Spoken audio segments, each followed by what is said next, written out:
बड़ी खबर मध्य प्रदेश के लाखों परिवारों के लिए सामने आ रही है, क्योंकि अब उन लोगों के लिए बड़ी राहत की बात कही गई है जिनका नाम पहले किसी कारण से आवास योजना की सूची में नहीं जुड़ पाया था, जिनके सिर पर अभी भी कच्ची छत है, जिनके घर बरसात और धूप में परेशानी झेल रहे हैं। अब ऐसे परिवारों को लेकर सरकार ने नया कदम उठाने की बात कही है। आपको बता दें कि आने वाले समय में गांव-गांव जाकर दोबारा सर्वे की प्रक्रिया शुरू की जाएगी ताकि कोई भी जरूरतमंद परिवार छूट न जाए। सरकारी जानकारी के मुताबिक गरीब परिवारों को पक्का मकान देने के लिए पीएम जनमन मकान और ग्रामीण आवास योजना के तहत आगे की प्रक्रिया को तेज किया जाएगा।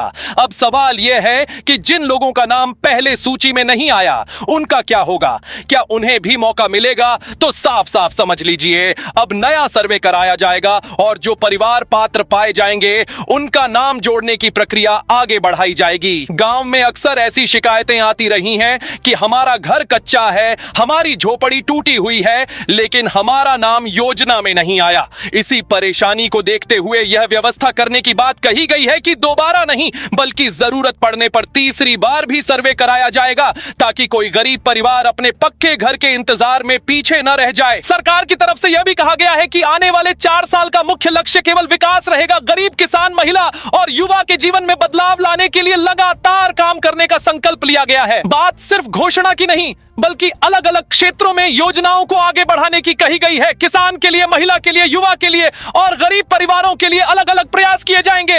अब बात करते हैं उन बहनों की जिनके लिए एक और बड़ा लक्ष्य रखा गया है।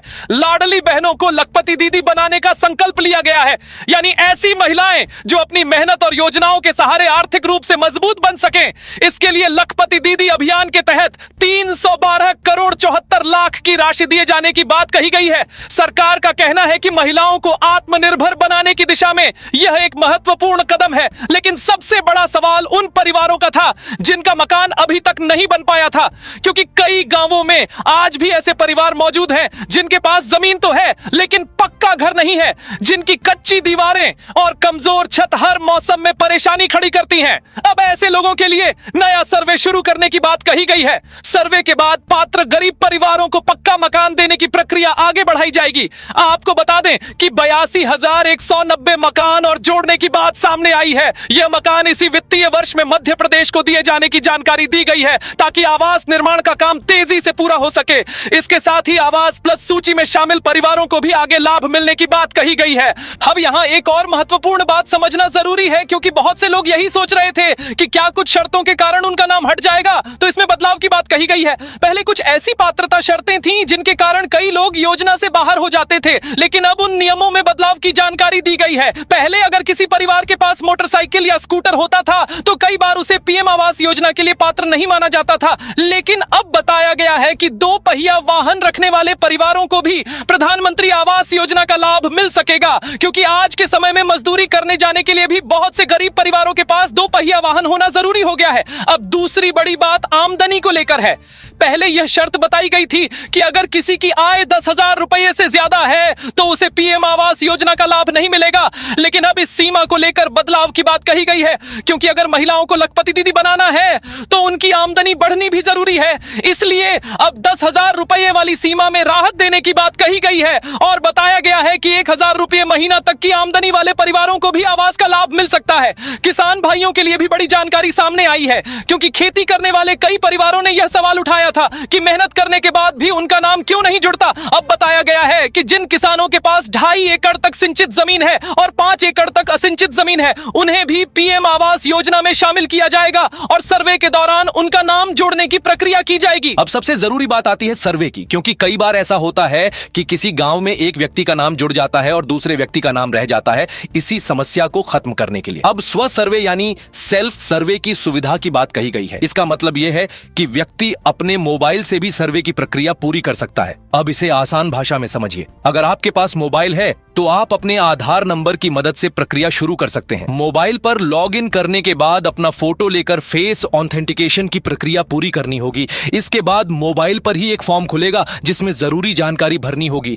इस फॉर्म में परिवार से जुड़ी जानकारी मांगी जाएगी, जैसे आमदनी कितनी है, वाहन है या नहीं, और दूसरी जरूरी जानकारी क्या है। यह सभी जानकारी सही सही भरना बहुत जरूरी होगा, क्योंकि अगर कोई व्यक्ति गलत जानकारी देता है तो बाद में जांच हो सकती है और गलत जानकारी मिलने मिलने पर नाम जुड़ने में परेशानी आ सकती है। स्व सर्वे की सुविधा का उद्देश्य यही बताया गया है कि कोई भी पात्र परिवार केवल जानकारी के अभाव में पीछे न रह जाए और ज्यादा से ज्यादा जरूरतमंद लोग योजना से जुड़ सकें। अब आने वाले समय में सर्वे प्रक्रिया के बाद यह स्पष्ट होगा कि किन किन परिवारों को आवास योजना का लाभ मिलेगा। आगे भी इस योजना से जुड़ी कई महत्वपूर्ण बातें सामने आने वाली हैं, क्योंकि केवल मकान ही नहीं बल्कि गांव की सड़क, खेती और दूसरी सुविधाओं को लेकर भी काम आगे बढ़ाने की बात कही गई है। लेकिन आज की सबसे बड़ी जानकारी यही है कि जिन परिवारों का नाम पहले छूट गया था उनके लिए सर्वे के जरिए दोबारा मौका मिलने वाला है और पात्र पाए जाने वाले परिवारों को पक्के घर की उम्मीद दी गई है। अब बात करते हैं एक और बड़े बदलाव की जो गांव की तस्वीर बदलने से जुड़ा हुआ है, क्योंकि विकास का मतलब केवल एक घर बनाना नहीं होता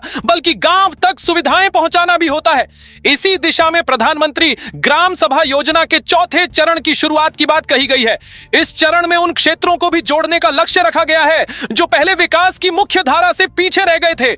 आपको बता दें कि साल 2011 की जनसंख्या के आधार पर 500 आबादी वाले गांव और जनजातीय क्षेत्रों में 250 आबादी वाले क्षेत्रों को भी जोड़ने की बात कही गई है। इसका उद्देश्य यही है कि दूर दूर बसे गांवों तक भी सुविधाओं का विस्तार हो सके।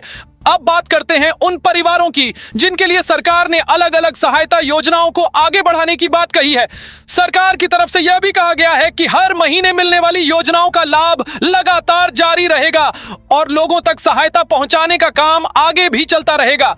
इसी क्रम में उज्ज्वला गैस कनेक्शन वाली माता बहनों के लिए सिंगल क्लिक के माध्यम से राशि पहुंचाने का निर्णय लिया गया है ताकि रसोई से जुड़ी परेशानी कम हो और जरूरतमंद परिवारों को सहायता मिल सके।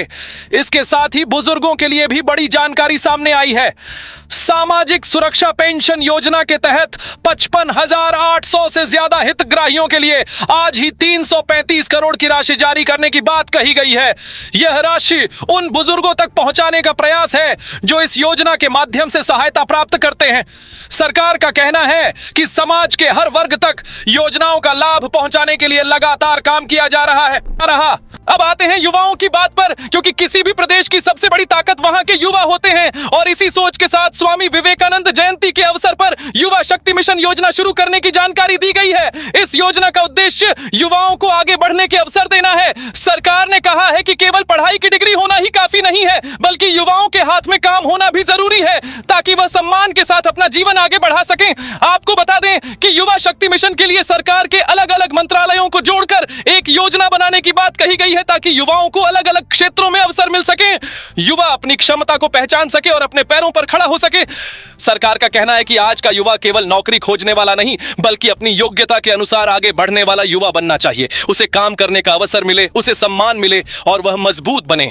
यही इस मिशन का मुख्य उद्देश्य बताया गया है। अब बात करते हैं आने वाले समय के संकल्प की, जिसमें कहा गया है कि प्रदेश के विकास को लगातार आगे बढ़ाया जाएगा। गरीब, किसान, महिला और युवा सभी वर्गों के लिए योजनाओं को जमीन तक पहुंचाने का प्रयास किया जाएगा। सरकार की तरफ से यह संदेश दिया गया है कि विकास का काम लगातार जारी रहेगा और हर वर्ग को साथ लेकर आगे बढ़ने की कोशिश की जाएगी। साफ साफ समझा जाए तो इस पूरी जानकारी में कई बड़े विषय सामने आते हैं, जिसमें गांवों तक विकास पहुंचाने की योजना है, जरूरतमंद परिवारों तक सहायता पहुंचाने की कोशिश है, बुजुर्गों के लिए सामाजिक सुरक्षा का प्रयास है और युवाओं को आगे बढ़ाने के लिए नई दिशा देने की बात है। अब आगे की सबसे महत्वपूर्ण बात यह है कि जिन लोगों को इन योजनाओं का लाभ लेना है उन्हें अपनी पात्रता और जरूरी जानकारी समय समय पर जरूर